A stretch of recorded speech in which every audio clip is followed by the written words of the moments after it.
Should I post videos even if I'm not technically savvy? Asks Jim Danner.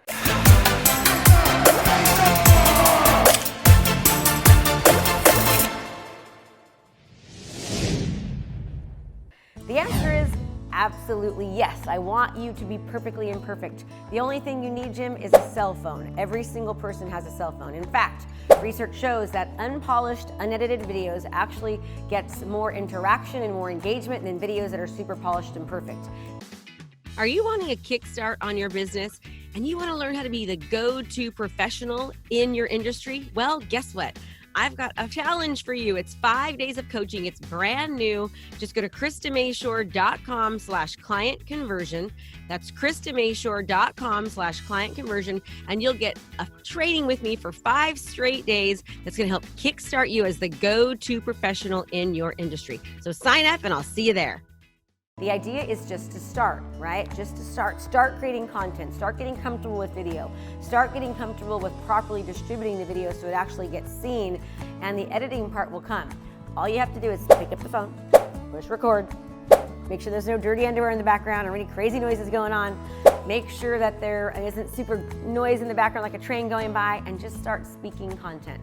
The video that I'm doing right now, I don't have a script. Somebody asked a question and I know this content. You all know your content too. You know your profession, you know what industry you're in, you know what problems people have, you know how you can serve people, how you can make their lives better. You all know how to do things like cook and play basketball and golf and do fun things with your kids and make something nice for your husband or wife or partner. My point is that you can create video content regarding any of those subjects. And the idea is just to let your community, your customer, your client get to know you, to offer value and advice and support, and to make their life better. And ultimately, by doing so, what's going to happen is they're going to start developing a relationship with you. They're going to see you as the go-to expert, and they're going to want to be more likely to want to work with you. Research shows that people are more likely to do business with people that they know, they like, and they trust. When you create content, when you create videos, and you allow people to get to know you, they're developing a relationship with you. For example, right now, you're watching this video, and you kind of feel like you know me a little bit, right? You can tell I talk kind of fast, I have a lot of energy, super enthusiastic, I'm excited about life, and you either like that or you don't. The goal is that I'm going to be attracting the customers that want to learn more from me and have a more of a closer, intimate relationship with me in a business sense, and I'm going to detract the ones that don't like me. So ultimately, the best part about this is that when you create video content, whether it's perfectly imperfect, whether it's polished, or whether it's just straight from your iPhone, that you're allowing your customers to develop a relationship with you. And you're detracting clients that won't want to work with you because they don't like your personality or they don't just feel the love kind of a thing, And so then who you end up working with, you enjoy it so much more because they're already your people. They already know you, right? In fact, my tribe with Krista Mashore Coaching, we really have the most amazing tribe. We have a great group of people. They're go-givers. They love people. They've got good values, great work ethic, and we attract that type of person. We attract a positive person who really, really wants to move the needle in their business and who, isn't afraid to be a little bit different in their marketing efforts. So based upon that, we don't have a lot of problems within our coaching company with our clients because our clients are attracted to us based upon them seeing so much video content from me. And that's the goal with you and your business and your profession that you provide is to just start creating content. Don't worry about being technically savvy. You can hit record. You can easily upload that into Facebook, and over time you can learn to create better videos if you want. You can send them off to be edited for very, very affordably, and you can learn how to get that video distributed in a manner that is actually seen by the masses. So I hope that helps, Dave. Don't be shy, just hit record, and I can't wait to answer your questions next time. Hi everyone, Questions with Krista. Are you a local real estate agent, mortgage professional, or just a local professional? This channel is for you. We're answering questions about anything and everything you need to know marketing related. So these questions come directly from you. So I'm sure you've got questions, so click the link below and I want to hear your questions from you, right? It isn't very often that you get to ask questions to a top producing agent who's in the thick of it just like you. I've sold thousands of homes in my career, and guess what? I'm here to answer, support, and help you do it too. So, and don't forget, lenders too. This is for you just as well. In fact, I always say, why are lenders relying on real estate agents? Lenders should be relying on themselves for leads. You're the first point of contact. So let's get into our questions. The first one is from Christy Wright. She says, how do I get more responses to Facebook and Instagram ads? Atlanta is flooded with agents advertising there. My open house list and houses under 300K ads get 0 clicks. Wow, I'm gonna probably say, Christy, that you're not actually running true ads or campaigns. Are you going into your ads manager account and running ads to your houses and to what you're doing? Here's the deal. Most people are trying to get people to give them their information. They're trying to get people to subscribe or comment or like or sign up for something. But until they get to know you, like you, and trust you, they're a lot less likely to actually give you what you want. So we teach our students that they need to spend about 4 to 6 weeks first getting to know the community and letting the community get to know them through their social media channels. Meaning they're much more likely to actually give you their contact information once they've gotten to know you, they feel more comfortable, they see you as the expert. What we find is from week 1 to week 6, the difference in actually getting people to fill out their forms and getting people to give information, it's significantly higher as long as you've been running ads and running video and reaching as many people as possible on your social media campaigns consistently. I guarantee you that if you do that more often, you're constantly putting out video content, educating your community, getting to know them, showing up on a regular basis, that from when you first start till about 6 weeks later, you're gonna see a significant increase in conversions and people actually giving you their information because they know you now, they trust you, they respect you, they see you as the authority figure. So first of all, start doing that. Also, make sure that you're running true ads and campaigns. If you're just boosting your posts, it's not enough. There's a specific strategy that needs to be done when you're running Facebook ads. First, you use the reach objective to reach as many people as possible. Then you're gonna go for the brand awareness objective because that means that more people are more likely to interact with your brand. So Facebook is going after those specific people. Then you wanna use the video views objective, getting people to see you, to know you, to see your videos. And then you want to use traffic or conversion objectives on Facebook. You don't just start with traffic or conversion because people are less likely to click because they don't know you yet. You've got to establish yourself, you've got to establish trust in order for them to want to work with you. Does that make sense? That's the strategy. And also be sure that you are actually spending money on your ads. You're not just boosting.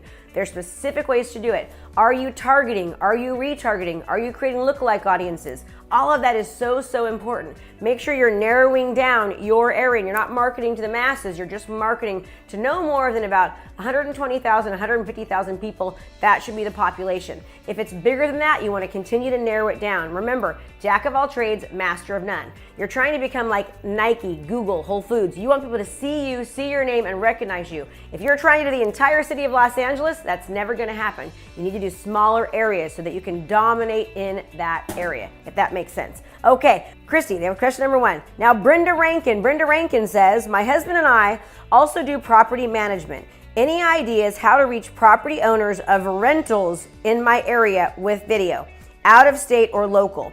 Most of our current owners are out of state or country. Here's the deal. If you can get the email addresses of those people, you can take those email addresses, you can upload them into Facebook, and you can run video view ads specifically to those people, talking about how you do property management, talking about how you sell rentals, talking about how you can help them with their rental, both in property management or selling it.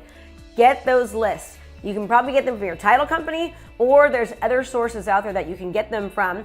Upload that list into Facebook, bam, you're showing up just in front of those people. And then also you can do something with those, with the addresses, is you can do 4-page or 2-page, postcards where you're sending postcards and they're seeing your videos. Now they're seeing your postcards and it's gonna hit, right? And here's the thing about sending postcards is if you don't do it on a regular basis, don't do it at all. We teach something called location domination, where we teach you how to really dominate in one area. And a part of that is doing old school farming on steroids, right? In one specific area, sending a minimum of 2 postcards out every single week. People are seeing the postcards, they're seeing your face, they're seeing your videos. It's like they're seeing you everywhere. And pretty soon, before you know it, you're gonna start having more property management houses. You're gonna start selling more rentals because you're positioning yourself as the expert. Also, another really good thing to do is to make sure that you're creating a lot of video content. The video content is then going on your blog, on your website, and also going onto YouTube. Why? Because you're going to get higher search engine optimization on Google. The idea is for you to start showing up in a niche, right? Your niche is property management, selling rentals. Start doing tons and tons of video content on that. We have a client, Hunter Hampton. He is from Chico, California. within 3 months of being in our program, utilizing this strategy, he shows up 4 times under video views on the first page of Google, 4 times because of this type of niche marketing. Super, super important to niche down. Don't be afraid, the riches are in the niches, right? Don't be afraid that if you niche down that you're gonna lose out on other buyers and sellers. It's not true. They will still come to you for other stuff, referrals and seeing you and the such. But anytime anyone does a real estate related search for whatever you're niching in, you're gonna start showing up. So the more content you get out there, the more you put it on Facebook, on Instagram, on YouTube, on your blog, right? Everywhere, you're gonna start to get more search engine optimization on Google. So that's your first key. Okay, hopefully that helped you right there, Brenda. And lastly, Monica Pavehouse says, what's your #1 social media post you recommend? I recommend just doing it. That's what I recommend, Monica. It's kind of like people ask me, what's your #1 strategy you can say to be successful? There's not one thing, right? There's so many more. The #1 thing that I recommend that you do is to do it and do it often. Have a time that you do Facebook Lives every single week. Make sure that you're running at least 3 video ads every single week. And you're using different objectives and you're reaching different people. Make sure with those ads that you're creating lookalike audiences, you're retargeting. The best thing about social media, if you utilize it correctly, especially Facebook, is that you can retarget. What that means is you create an ad and maybe you do a buyer tip or a seller tip and you see that people have engaged in it and they've watched that video. Now what happens? What happens is that they've watched the video, you can tell they've watched a certain amount of it. Anybody that watches, let's say 25% of it or 50% of it, you can then send another video regarding selling or regarding buying, regarding what the first video was about, and resend another video to them, right? Now, if somebody continues to watch these videos that you're retargeting to, you know that's a serious buyer, a serious seller, it's a serious customer who wants to get a loan, right? You know that they mean business. That's why retargeting is so, so important on Facebook. So, my #1 social media post, again, what is it, Monica? It's just to do it. Do it consistently. Learn how to properly utilize these social media channels. Just pick one, master it, do it well, do it often. And once you've mastered it and you do it often, then go to another one. As you guys can see, I'm kind of new on YouTube, right? I've mastered Facebook. I'm mastered it. Now we're learning to master YouTube. So do one, do it well, then jump to another. Jack of all trades, master of none. If you try to do them all, you're not going to do any. So that's my recommendation. So if you've got questions, click the link below. We're here to answer them for you, and I love doing it. So do me a favor, like and subscribe to my channel because you can get more content, because we're going to keep on getting it out there to you. And turn on your notifications, your push notifications. And everyone, as always, make it a great home selling and buying day. And when you do what you love, people love what you do. Thanks so much for watching. I appreciate it. Hey there, I have a brand new podcast called Fired Up with Krista Mashore, where I bring my high energy right to your ears. This podcast is available on all your favorite podcast platforms. So do me a favor, go subscribe and leave a review. All this information is free and I cannot wait to teach you everything I know. Thanks so much for watching my video. You can learn more about how to be a successful real estate professional by watching other videos that I have. And be sure to subscribe to my channel. And as always, make it a great home selling and buying day.